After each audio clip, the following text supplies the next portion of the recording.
Hmm. All right. Hi, editors. This is a new recording. This is a new recording.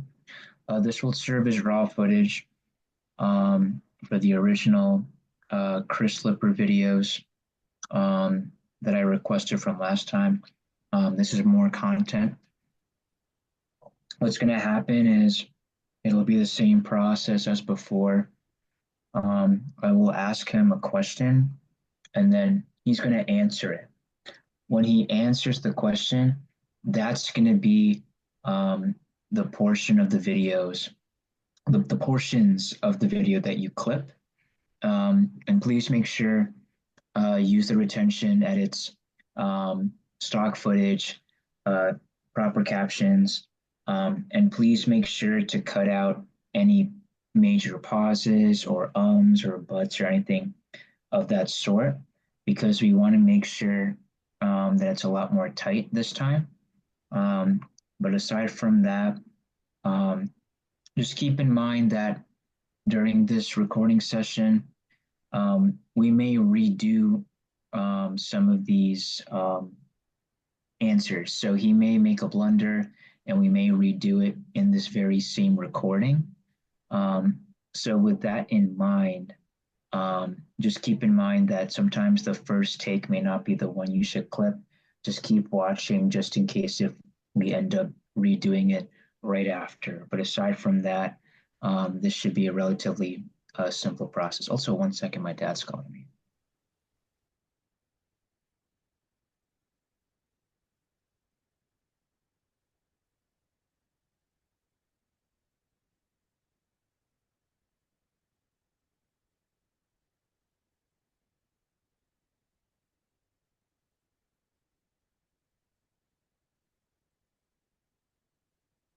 Okay, no, that was quick. He was just checking on me. Okay.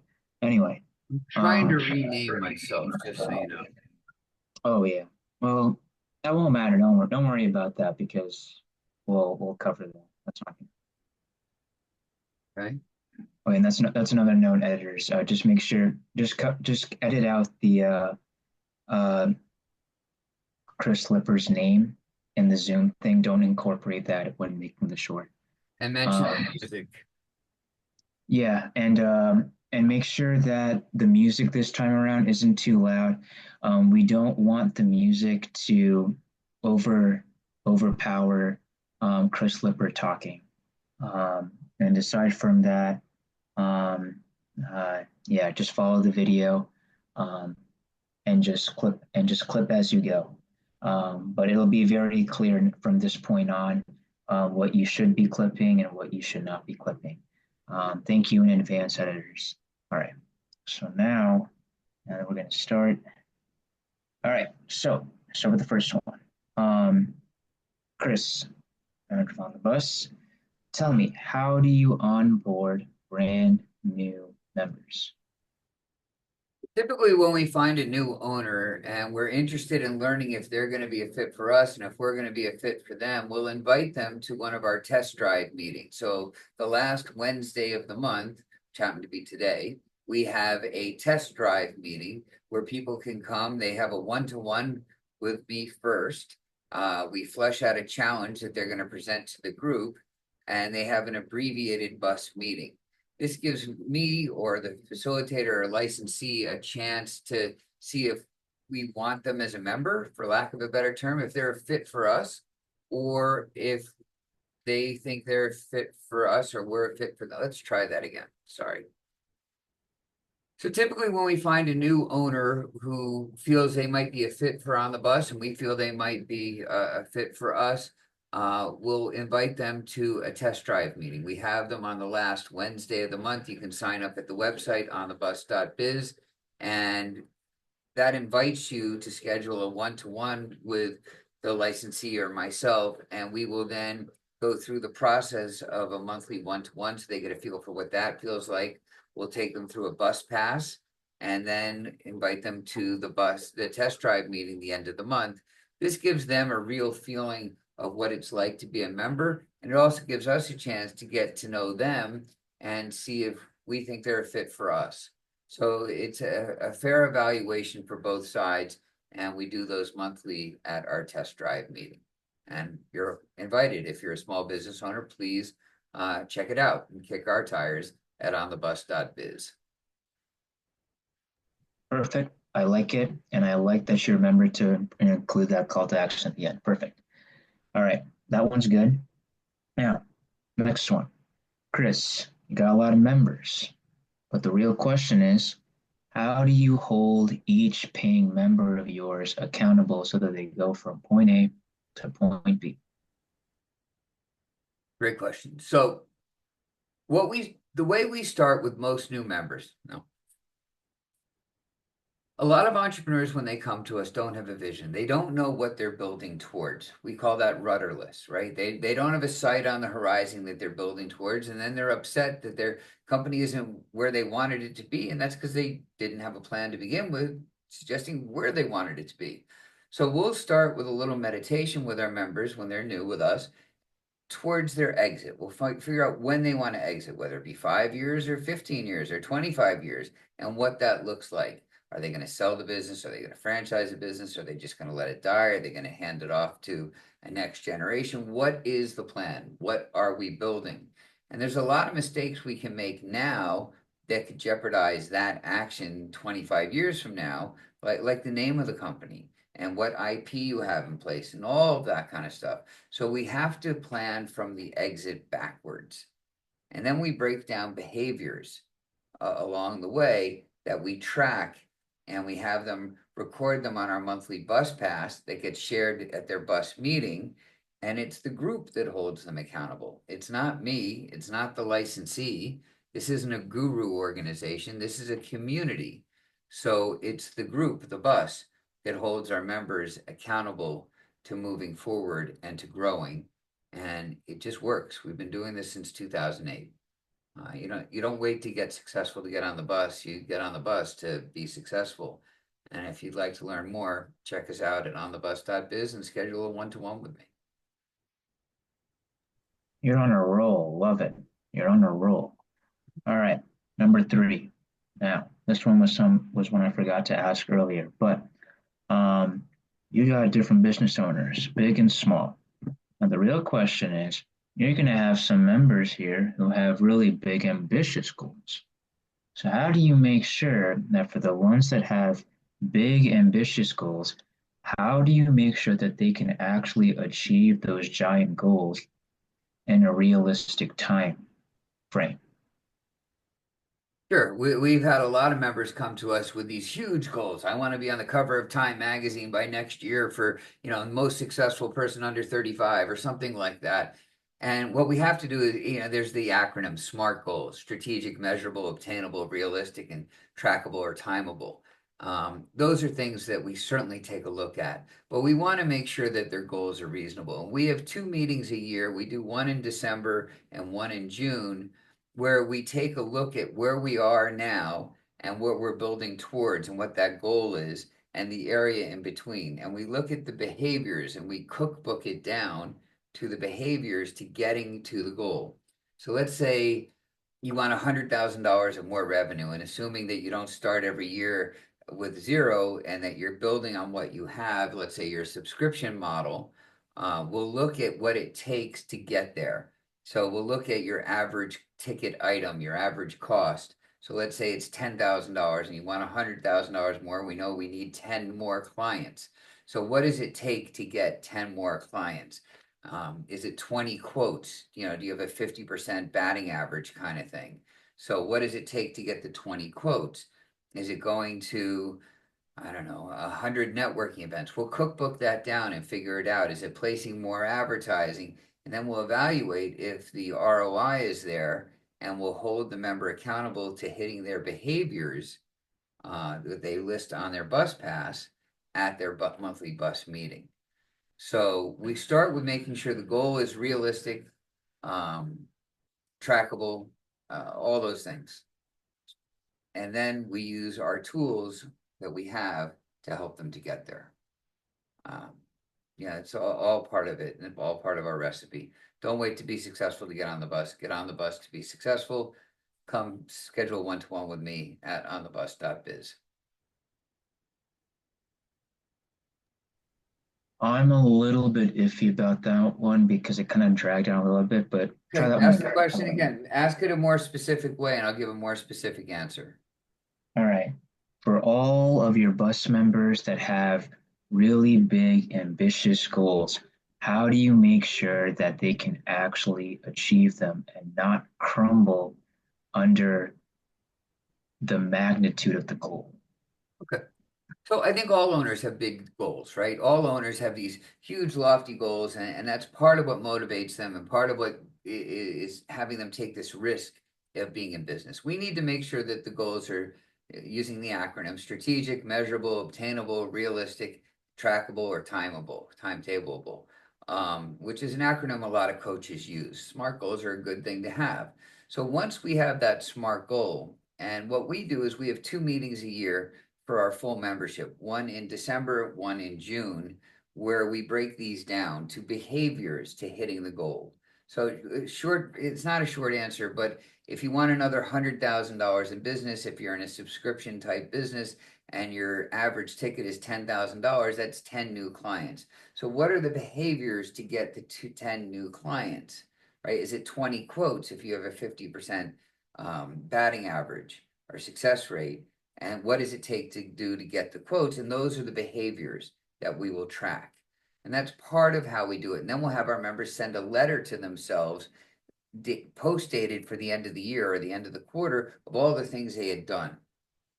It's all part of the formula. Have a one-to-one with me. We can discuss it. You can schedule it at onthebus.biz. I like that one better. Yeah, that one's more straight to the point. Okay.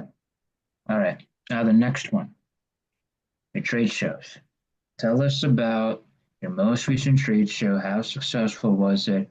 When your next one is, and why people should come to your next trade show. Okay. So we started doing trade shows live in 2014, and we started on one in June each year. Then it became June and December, and we'd done 7 or 8 of those in New Jersey. And then the pandemic hit, and I moved around a bunch. Ended up in California, where I'm thrilled to be. And we had become virtual along the way, and the virtual platform kept growing. And we've evolved. We've had 3 or 4 different platforms that we've tried, and we have one that we're pretty happy with now. We just had a show on March 13th. No technical issues. One person had a problem, and we're still not sure why. It doesn't matter, but it's all I think about is why that one person had a problem. But we had 1,600 visits in a 3 hour period. And they went to 800 booths. And it boiled down to a No, couple no, hundred no, people. no, redo. You don't Okay. mention problems. It's all in the eyes when presenting. It's only the good stuff. No Okay. problems. No problems. Redo. So it's Chris. All right. So Chris, tell us about your trade shows. How successful, how great was your most recent one? When is your next trade show and why should people attend it? Sure. So we're very proud of our trade shows. We started doing them in 2014 when we were live in New Jersey, and they were very regional and they worked out great. Our owners wanted them twice a year, so we were doing them in June and December. Pandemic went down, and we had to figure out how to do this virtually. And I had become a national brand during the pandemic and moved to California, and the virtual platforms have worked out really well for us. It's a much better way of doing trade shows for the attendees. They don't have to travel anywhere. They don't get sore feet, and they can come to an actual trade show online. Our last show was March 13th. We had a 3 hour show. We had 1,600 visits, and the visitors went to 800 booths, and it boiled down to about 200 people coming. A lot of people came and left and came back and that kind of stuff, and that happens. Our next show is June 19th. There's never a charge to attend. We just ask that you be a small business owner and you have a reason for being there, and you're welcome to come, no charge. Visit onthebus.biz and you can learn more there. And if you'd like a booth, let me know. We just doubled the size of the show floor, so we have some booths available where we didn't last show. Chris Lipper on the bus, small business owner coaching. There you go. Much better. Straight to the point. No problems. It's only a good thing to. It's I only feel a like good I'm thing not to. smiling enough, but okay, it's fine. You can smile, you can be serious. That's not that's I'm that that just that saying. doesn't really make a difference. It's just I want you to be you. I don't if you don't smile that often, then I don't want you to put on like a forced smile. It's just Yeah, like I'm Chris Slipper. I'm no BS. You're if you want to do business with me, you're getting the real me. I mean, you're not putting on an act here. It's just no, that's why it's just all raw. So that's what people want. Otherwise, they see all this fake ass video content and some bullshit or whatever. No, with you, it's just I know what the fuck I'm talking about, and that's how it goes. yep, That's what people are gonna know when they see these videos. So if you smile normally, then smile. If you okay, don't, then no. I mean, okay. if you smile in between, it's just like you smile every now and then or something. You can sprinkle in a smile. I I'm don't know. just saying, I feel very Yeah. serious today. That's all. All right, go ahead. Next question. You mix it up. It's your personality. So that's all you. All Okay. right. Okay, next one. Who should become a licensee and what does that look? So because we have multiple platforms and modalities and we have the books, we're now licensable. And we have had a few licensees and we like to have 50, each of our licensees with at least 20 members, giving us 1,000 members. So who should become a licensee? People who would like to be coaches, people that maybe already are coaches, or maybe the best are, start over. Ask the question again. All right, all right. Who should become a licensee and what does that look like? So we're fortunate that all of a sudden, no, so we're very fortunate that all of us now we have licensees. And the reason we're licensable is we have multiple platforms between the metaverse and Zoom and in person and other platforms. We have a modality of services we offer between mastermind groups and sales training and discussion meetings and lunch and learns and networking groups twice a week and our metaverse trade shows. All of that and the books that I've written, all of this makes us licensable. And so if you have a business that could run parallel with being an on the bus licensee, that's a good fit for us. So maybe you're a wealth manager for business owners, or maybe you do something for business owners, but you're not necessarily coaching. We will teach you how to coach, and which basically means bringing people through our bus pass, getting them ready for their mastermind group, which we call buses, and facilitating the meeting. We'll take care of the rest. We do the sales training already. We do the discussion meetings, the networking, and all that stuff. You can do it if you want, but you don't have to. That's what you're paying us to do. And we will build a group together. And there's a financial split depending on who brings in the member and all that, but we can discuss it. Book time with me if you're interested at onthebus.biz. And I promise you, it is a wonderful way to make a living. It's fun. You're energized all the time, and you get to hang out with these wonderful business owners. It's such a great community to be a part of. I like it. I like it. That one's good. All right.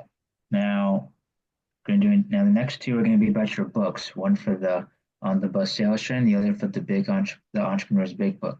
But because these are your books, you got to look at the camera. You have to look directly at the camera.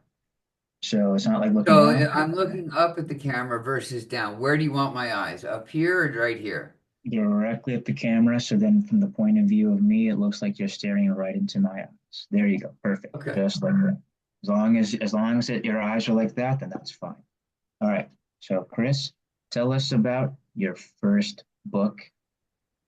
So the first book was the entrepreneur. No, So the first book was On the Bus Workbook, which was a sales training book. I was doing a teaching thing at a college for veterans, and they had asked me to offer sales training at night, a couple nights a month for the veterans, and they needed a book for the bookstore. So I took the speaking notes that I had and converted it into a book. It's not a wonderfully written book, but it gets to the point. It is the blocking and tackling of sales. It is the basics. And if you don't leave the basics, you don't have to go back to them. But many of us do leave the basics once in a while. And this is a refresher to get back. Or if you're new to sales, it's certainly a great book for you to read. Teaches you how to network, teaches you how to ask for referrals, what to do when you get a referral. There's a whole slew of information in there, very worthwhile, and has made a difference in many's lives. And if you have a copy of the book, you then can come to some of our meetings where we discuss those books, and you're welcome to attend. So you don't wait to be successful to get on the bus, you get on the bus to be successful. And that program is called our Strap Hangers program for people that are kind of around the bus and have the books and would like to come to the meetings.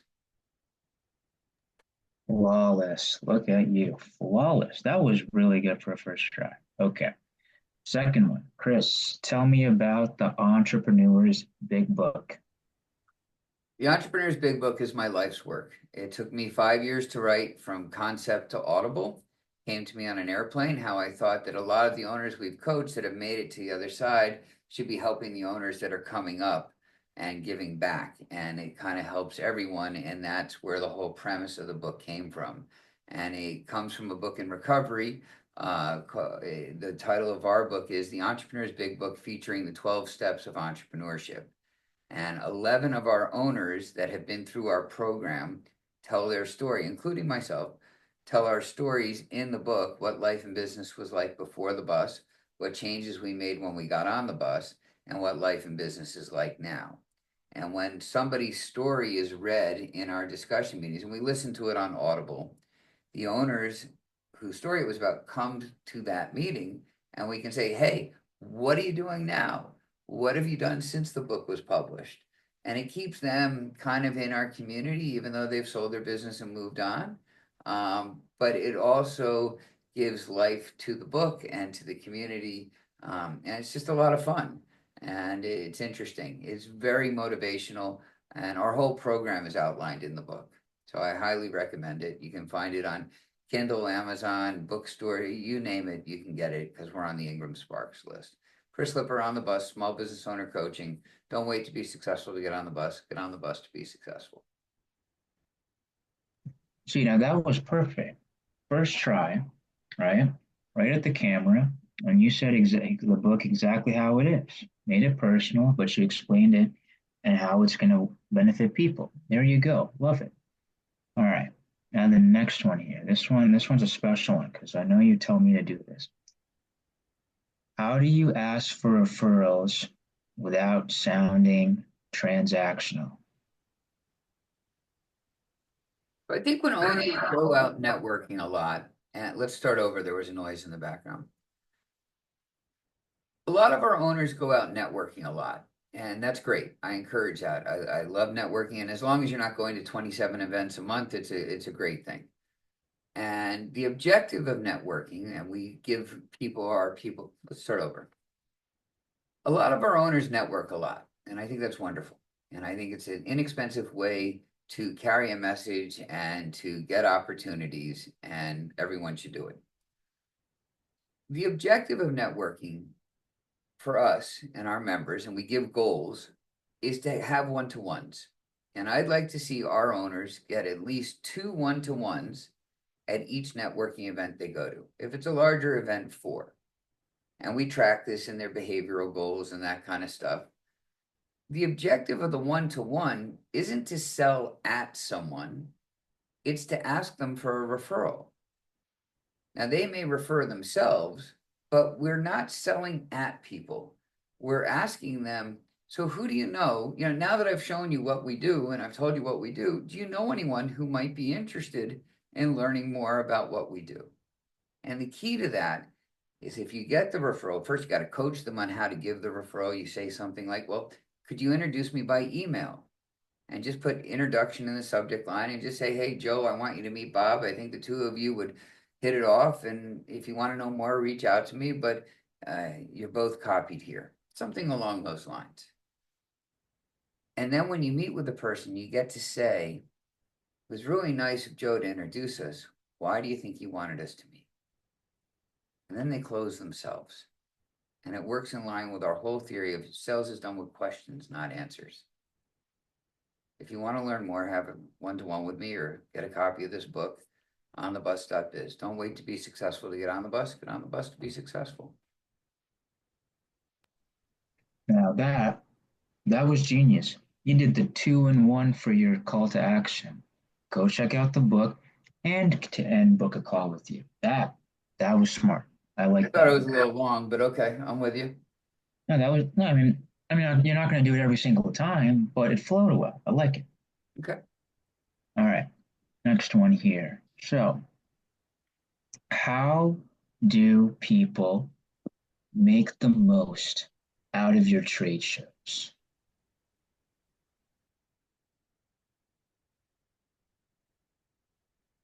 So how do you make the most out of our trade show or any trade show in general is first of all, you need to invite people. You don't rely on me or the show host to bring the traffic. I think the objective is to make it a destination.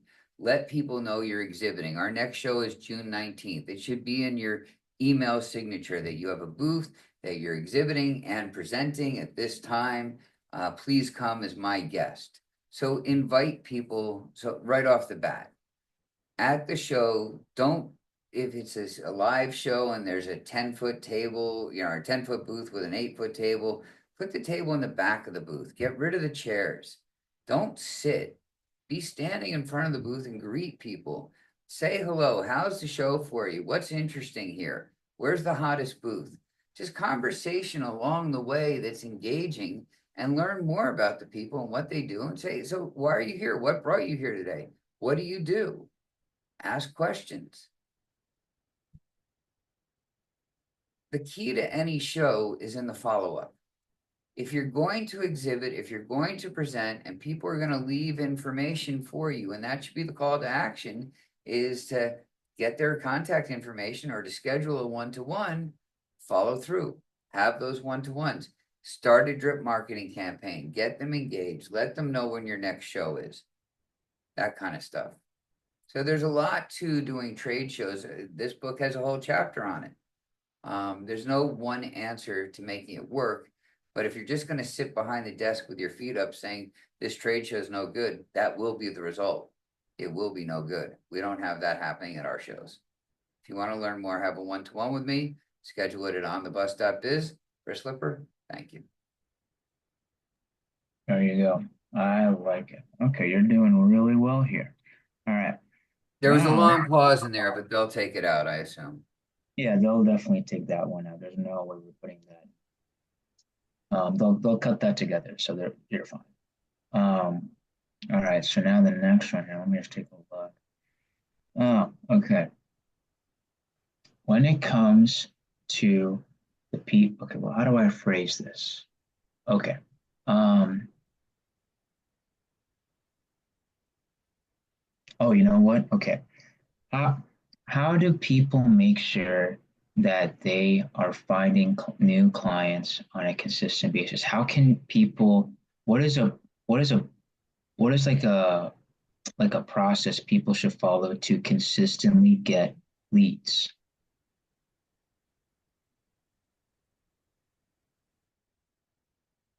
So pipeline's everything with business, right? If we have a bad pipeline, it makes it a little scary. And we got to be careful of our pipeline. You can't have garbage in, garbage out kind of thing. You need to be honest about who a real prospect is. If you've quoted them a price and they're pending, that's someone real in your pipeline. If it's someone you haven't talked to and you just want in your pipeline, I wouldn't put them in, right? But if we have too full a pipeline, we make bad decisions. Like we'll take off on Fridays or whatever it might be because we got this. Our pipeline's huge right now. And I think the objective of any business, other than always be interviewing any business owner, is to make sure that pipeline is always full, right? So whether you have a monthly event that you invite people to, I just had a member meet with me an hour ago where we're creating a monthly event that they have to invite prospects to. So instead of having a bunch of one-to-one meetings, they can make it a group and they can sit down with everyone at once and they can all network together and they can give their presentation once a month and then schedule one-to-ones afterwards. So that's fine and that's a good barometer. We do the same thing with our business with the test drives every month. So there's different ways and different evaluations, but the power of having a full pipeline is great if it's honest. Remember, garbage in, garbage out. That doesn't work. Chris Lipper on the bus, small business owner coaching. Don't wait to be successful to get on the bus. Get on the bus to be successful. Perfect. Now that ties into the next question. How do you properly reach out to people on LinkedIn?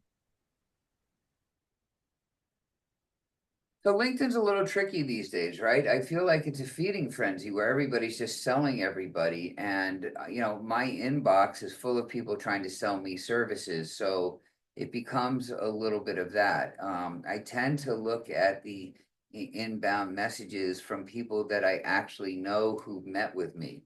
And they may invite me to something and I may click through. Um, but it's not what it used to be for me, at least.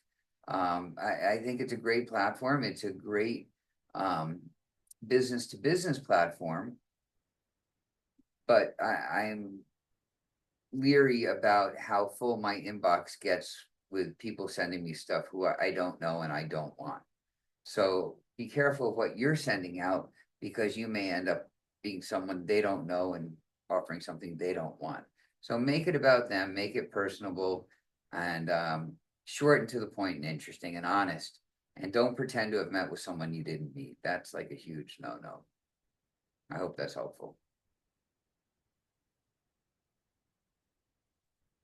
Redo that one. Remember, it's got to flow. You gotta say that And and make it. I'm a little leery about bad mouthing LinkedIn. I don't know if I want to go in that direction. All right, you wanna drop that You one? know We can what? do. Maybe, all right, I'll promote you. So I got an answer. Ask it again. All right. How do you properly reach out to people on LinkedIn?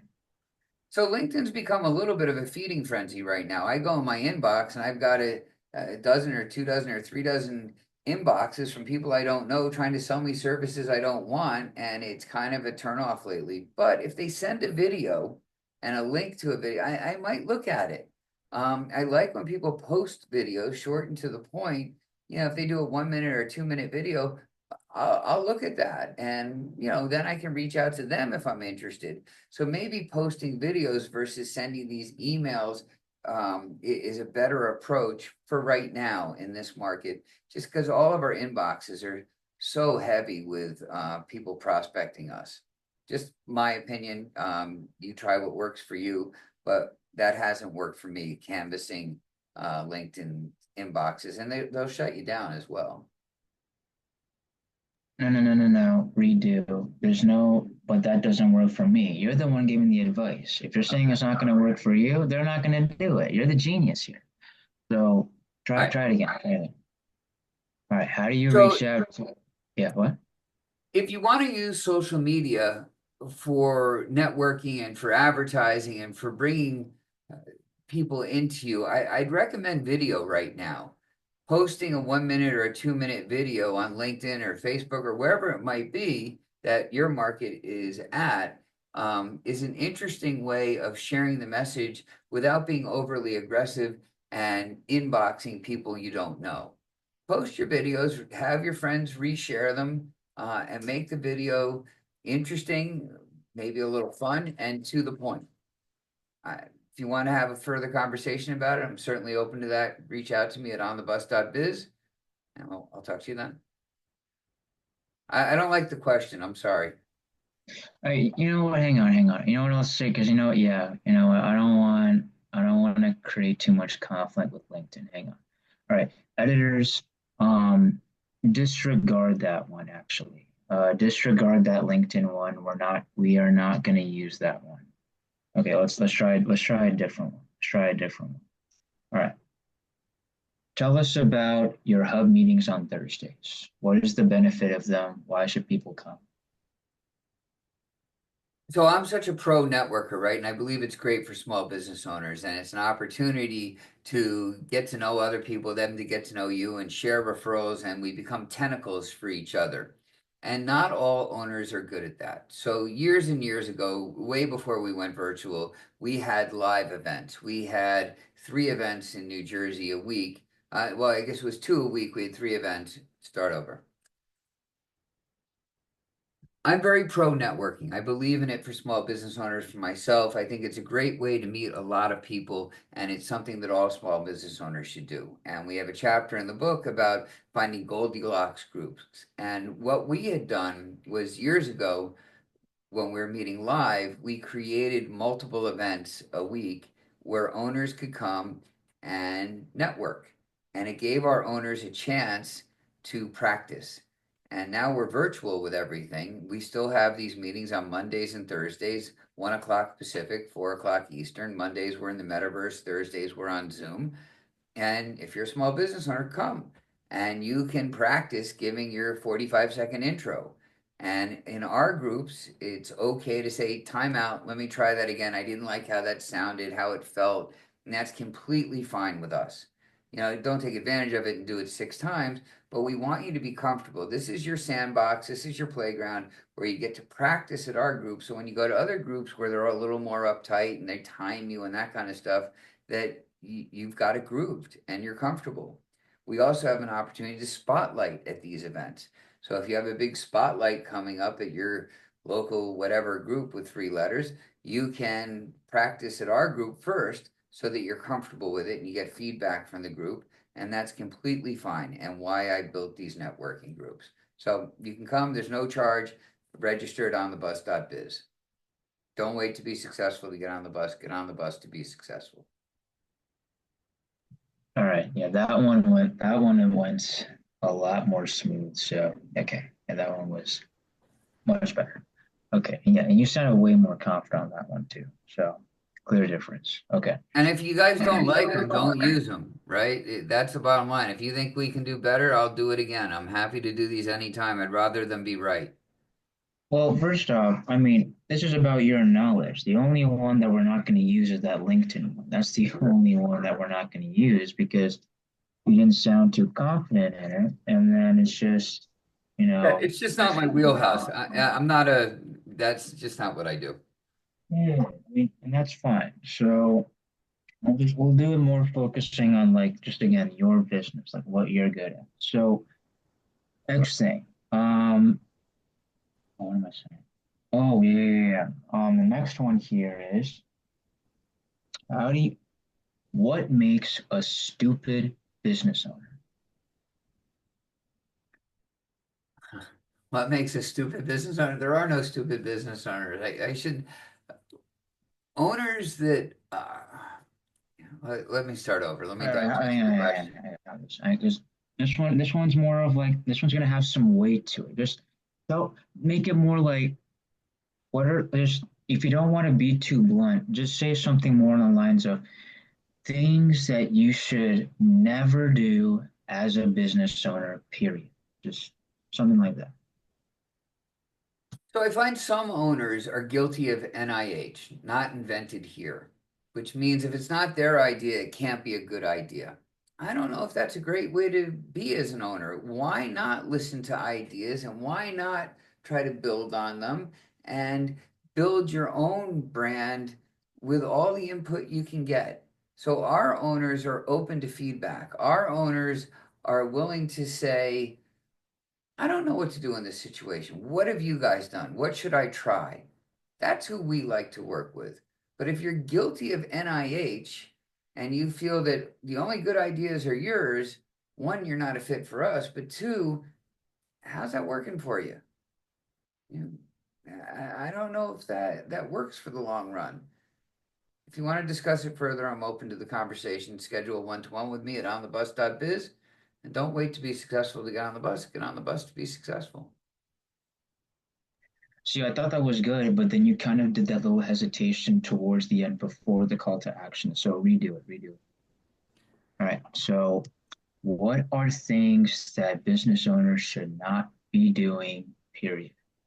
A lot of owners get stuck in their ways, right? This is the way we've always done things, and they're not open to a change. I've worked for owners like that. I've seen owners like that. And we call it NIH, not invented here. You don't want to be that guy, right? You don't want to be the guy who's got blinders on and stuck in doing the same thing the same way every time, because you're only going to get so far doing it that way. Sometimes we need to evolve, and sometimes technology changes, and there's ways of doing things that come to the mix that maybe we should be a little open to. So don't be the NIH guy who is always saying, no, no, no, that's just not how we do things, because you might be missing the boat on that. Um, Schedule one-to-one with me. Let's discuss it if you'd like at onthebus.biz. Don't wait to be successful to get on the bus. Get on the bus to be successful. Yep. Much better. Much better. All right. Now, the next one. Um, oh, what am I saying? Let me look at the list over here. Okay. Okay.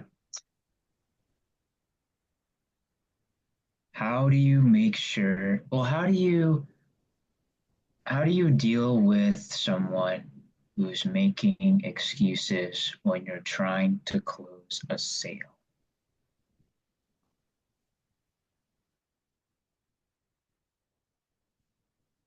You need to ask the question a different way. All right, how do you handle objections when you're trying to close a deal? So sometimes when selling, you get hit with a number of rejections, and some might make sense and some might not. And I think along the way, you can say, listen, we might not be a fit for you. Don't feel we need to do this. You seem to have a lot of objections here. If we're not a fit, just tell me we're not a fit and we can move on. Maybe you know somebody who is.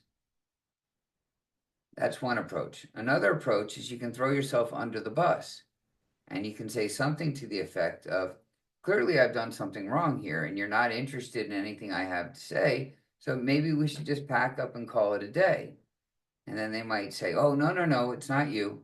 It's okay. I've got something else on my mind or whatever it might be. But, that's a last ditch effort.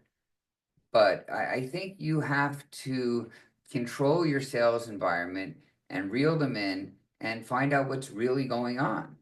That, you can't force someone to buy, right? If we're not a fit, we don't want them anyway, right? It's not what we do. We don't force people to buy things they don't want. We want to kind of let them figure it out on their own that they need this. And we do that by asking questions and not giving answers all the time. So sell with questions instead of answers and convert them into buyers versus you into a seller. Chris Lipper on the bus, small business owner coaching. Yep, much better. I like that. Now, the next question here, this one's important. Realistically, how long does it take the average business owner to become, well, okay, now realistically, how long does it take the average business owner to get a stable cash flow?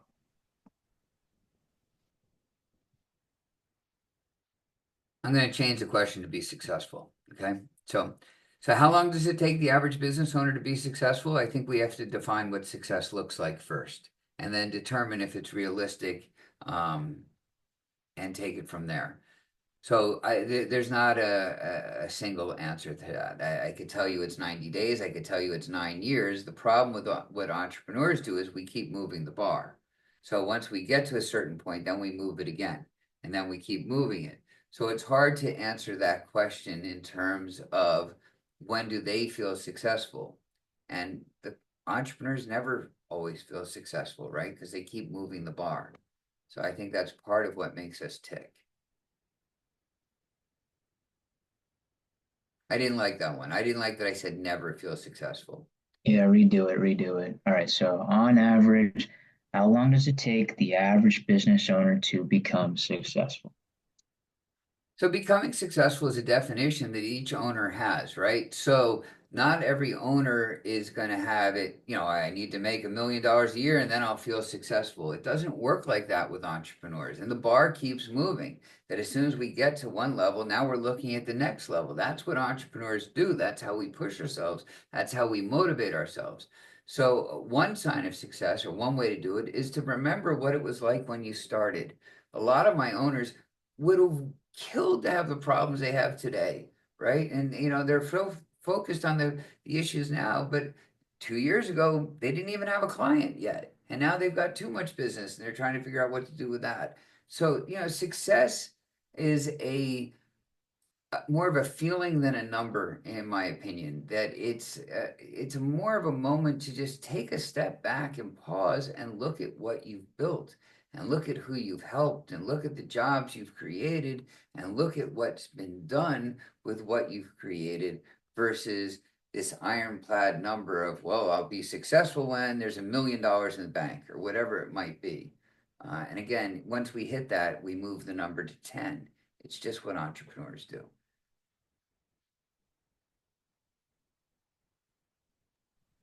Uh, Forgetting something?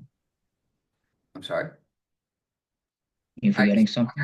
no, I just ended it there. I was going to say put in the call to action. Actually, you know what? I think we'll let this slide. Okay, that one's fine You then. can always grab the call to action from the other ones and edit it in, right? Yeah, yeah. It just helps when it flows well. But all Okay. right, we'll make it work. We'll make it work. Okay, that's a good fine. Um, all right, now I got a really big one for you. Here's what it is.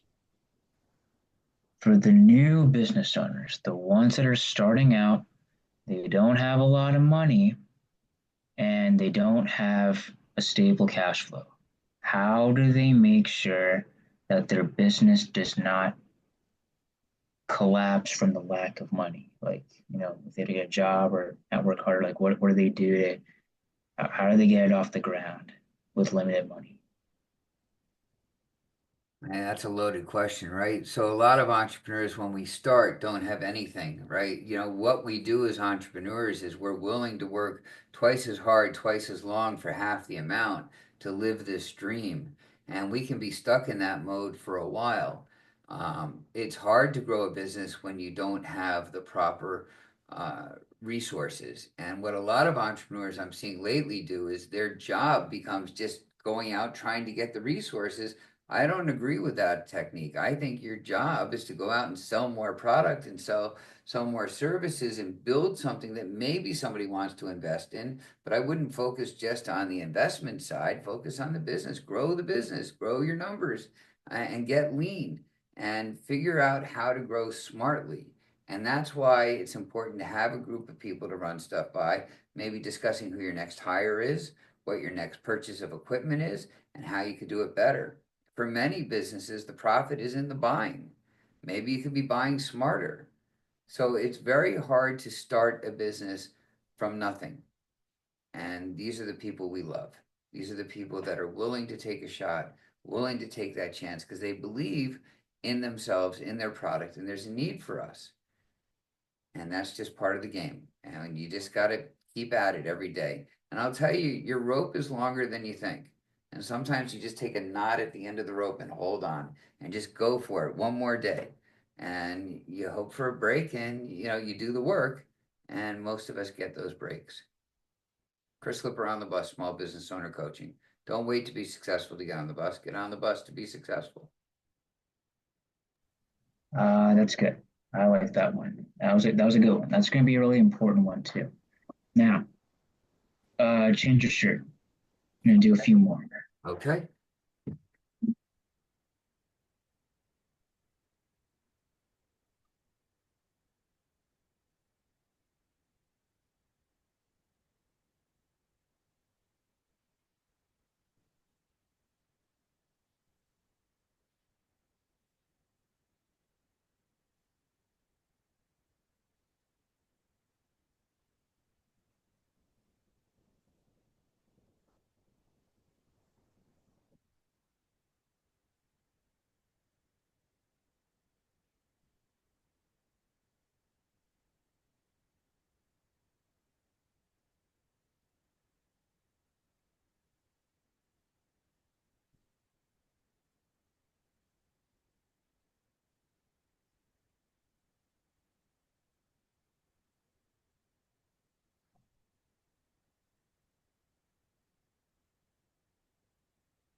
I have new glasses on the way, so that'll change everything next month. There you go. See? Now it'll look fresh because now it's like there's a different you in each video then, so that's good. Right? All right, what do we got here? What is the most common problem that holds most entrepreneurs back?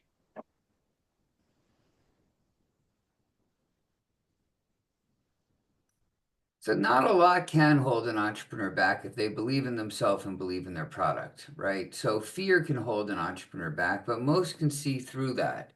Um, Hold on, let me think that through a little bit. What can hold an entrepreneur back? So the question is, what can hold an entrepreneur back? It's not so much what can hold them back because nothing. A lot of entrepreneurs are like bulls in a china shop. They're just going to bully their way through it and get to that next level and that next level, and they're going to keep working towards it. Sometimes our owners outgrow their cash, that they have a lot of money out in receivables and they just can't do what they need to do until they get to the next level. And it's hard to borrow money when you need it. The key is to borrow money when you don't need it. When things are going great, that's when you get the lines of credit involved, and that's when you get the stuff that you might need for the future. Many times the profit is in the buying, and you need to figure out how to do that better, how to buy better. Maybe you find a competitor and you can go out and buy together. Let's say it's I don't know, solar panels, whatever it might be, that you go out and buy together and you get 100 versus 10 and you get a better price. So that's a way of doing things. Getting better terms from your vendors is another way. Um, Communication's key. You know, you let your vendors know what's going on, let your people know what's going on and what you're building towards and what your vision is. Share your mission statement with them and just keep working at it and grow with people and accept the help. I hope that's an answer you guys can live with. It is not easy to do. Just keep at it, right? We've all decided to live this dream of working twice as hard, twice as long, twice as much for half the amount so that we don't have to have a boss. It's part of the game. If you want to discuss more, have a one-to-one with me. Schedule it at onthebus.biz. Don't wait to be successful to get on the bus. Get on the bus to be successful. I would say redo that one just because it sounded a little bit shaky. Wait, just try it again. All right, ask the So question again. What holds us back? Is that what it is? yeah, just what is like the most common thing that holds most entrepreneurs back? So the most common thing that holds most entrepreneurs back, first of all, it can be their ego. They're feeling that, you know, they're the only ones that know how to do this, and if they want it done right, they got to do it themselves, and they don't delegate well, and they don't hire well, and that kind of stuff. We work with them on that stuff and get entrepreneurs to understand the less of them, the more the business is worth. And we need a team. We need people to delegate to, whether it be vendors or employees or subcontractors or VAs, whatever it is, but owners shouldn't be doing every aspect of the business, or they're only going to grow so far, right? Your inventory is your time. So spend your time wisely, and you're the most expensive person on your payroll. So think about what you're doing and if that's something somebody else could do. Outgrowing our money is another thing that can hold us back, that we don't get to do the things we want to do in business or personally because our money's all on receivables and we're lending our clients money at no interest. And it's just not a great recipe for success. When the time to get lines of credit and to borrow money is when you don't need it, right? And if you want money, ask for advice. If you want advice, ask for money. There's that aspect of it as well. It's all part of the beginning of being an entrepreneur, and we need to work through this. We're living the dream of working twice as hard for half the amount and not having a boss. But that's where we start, and where we end up, sky's the limit. It beats having a job for me. Chris Lipper on the bus, small business owner coaching. Don't wait to be successful to get on the bus. You get on the bus to be successful. All right, that one's better. Okay. Now, what's the next one here? What is the next Your one? questions are getting tougher and tougher. Don't be afraid to re-answer some of the ones we did in the beginning, I guess. But anyway, let's see where we go. Yeah, yeah, yeah. You know, but you answer these tougher ones, it looks better on you too. Okay. Um, all right, tell us about your collaboration with Achieve. So we recently collaborated with Achieve Business Systems, and they're a big organization out of Denver that work with smaller entrepreneurs. I think they have 20,000 entrepreneurs, something. Let's start over.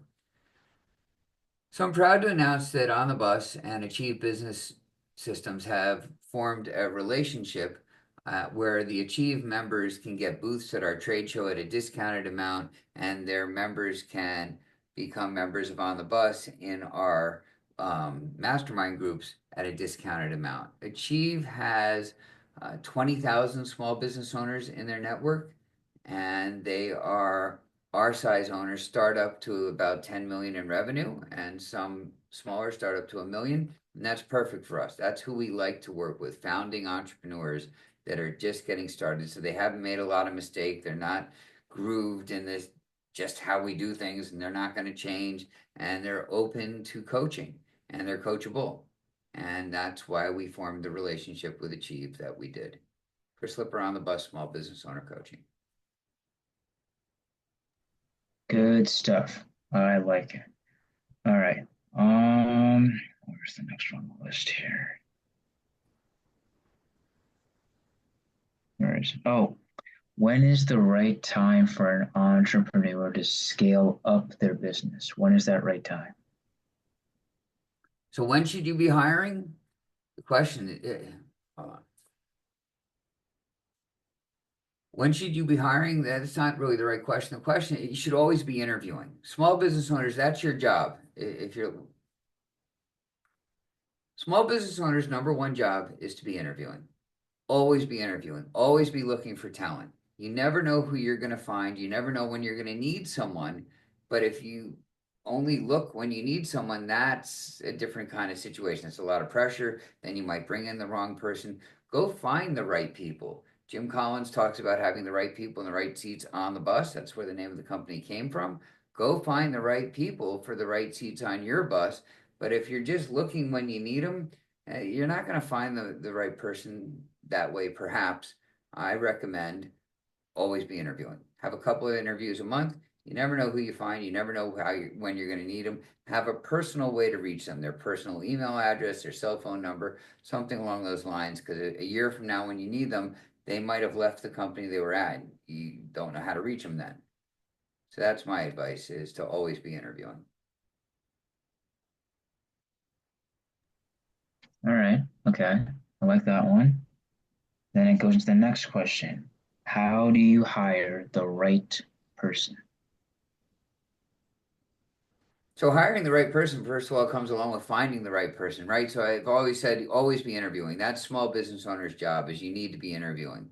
And one approach that I like are group interviews.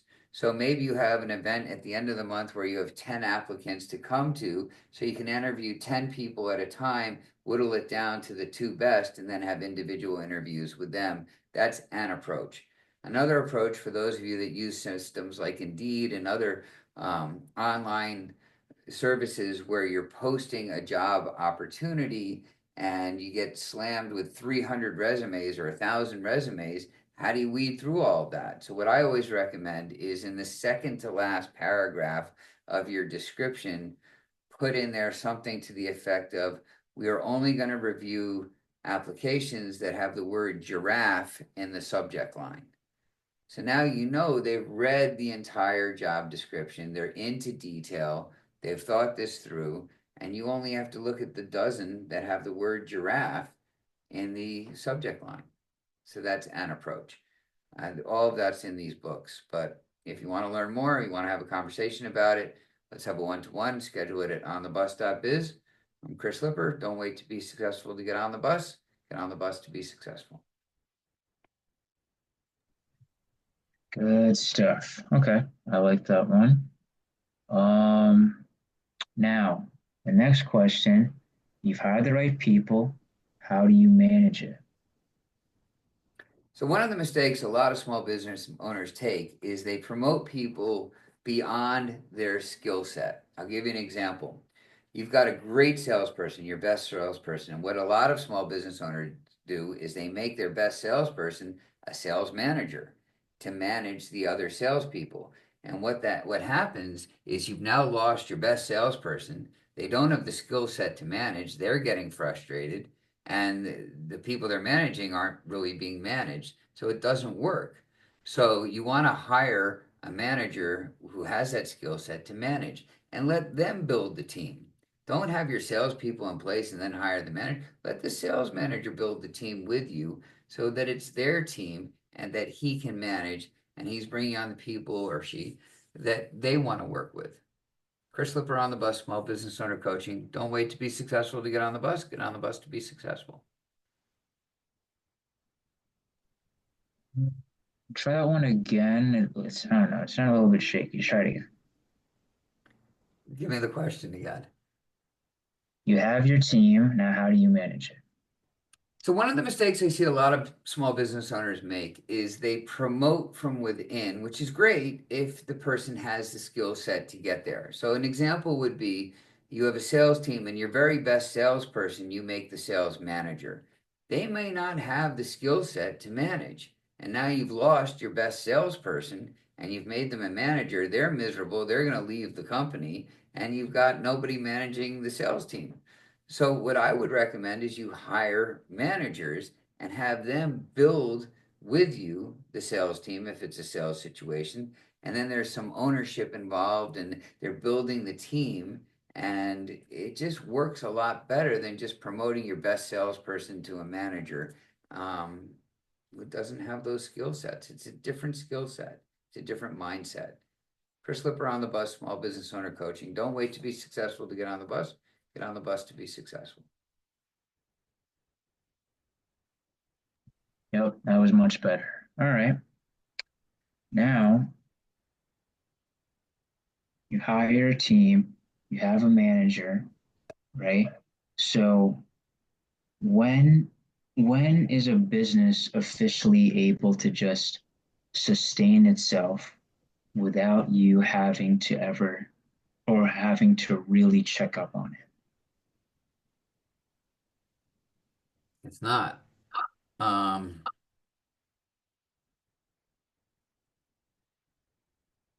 so one of the mistakes small business owners make is they don't look at their numbers.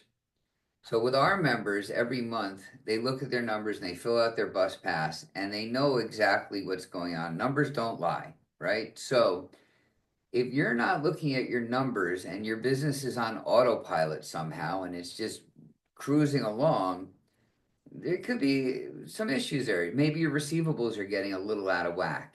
Um, Maybe you're closing 10 out of 10 deals and you should be raising your prices. Or maybe you're closing only 1 out of 10 deals and we should look at why that is. Numbers don't lie. I would always recommend that owners look at their numbers so they know what's going on and why their numbers are telling them what they tell. And that's why we use our monthly bus passes. For some of our members, they feel the most valuable part of being on the bus is it forces them to look at their numbers every month prior to their bus meeting. I don't think it is. I think accountability is, but that everybody has a different show. Everybody has a different reason for joining. Chris Lipper on the bus, small business owner coaching. Don't wait to be successful to get on the bus. Get on the bus to be successful. No, straight to the point. No, no of this like I don't think stuff. Don't do that. Don't do that. Just yeah, just highlight the mistake. So the mistake is so what is the mistake people have like when they think that like so talk more about the mistake people make when it comes to businesses being self-sustainable. Like elaborate on that mistake. So I don't know a lot of self-sustainable businesses. I don't know a lot of businesses on autopilot. I think that numbers need to be looked at, right? We got to make sure that we're not going off the rails and we have numbers to rely on, right? So our members every month look at their numbers and fill them out on their bus pass, which they share with their fellow members, and it keeps them on track. Again, I just don't think businesses run themselves. I think that, this isn't an AI thing that just goes on its own. We need somebody taking a look and steering the bus and making sure we're staying within the guardrails and getting to where we want to get to. And numbers don't lie. And that's a way of evaluating how we're doing. I'm not saying AI is not great and automation's not great, but somebody needs to be evaluating this stuff. And generally, that's the owner. Chris Lipper on the bus, small business owner coaching. Don't wait to be successful to get on the bus. Get on the bus to be successful. All right, that's fine. Some All are right, gonna let's be just, better than others, and if we don't like them, we don't use them. yeah, I mean, we'll take a look at these after they make them and then see how. I'll show them to you. Take a look. Let's do one more and then we'll call it a day. Okay. Um,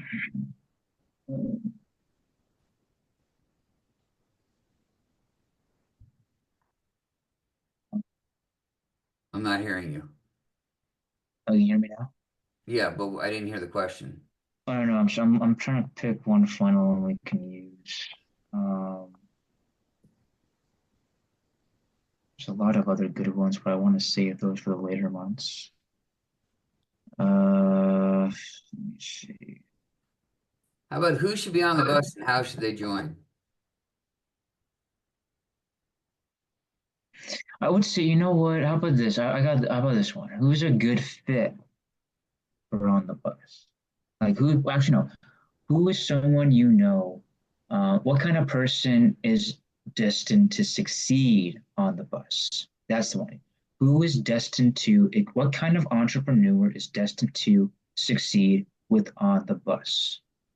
So the owners that do best at On the Bus are the owners that can be vulnerable, that can come to our monthly meetings and say, I don't know what to do in this situation. A great member for us is a widow or a widower who is now the owner of a company that they didn't found and they didn't start, but all of a sudden they've got 50 employees or 5 employees, whatever it might be, and they're making their widgets or they're doing what they do, but they don't know how to run the business and they don't know who to talk to. And that's why they come to us.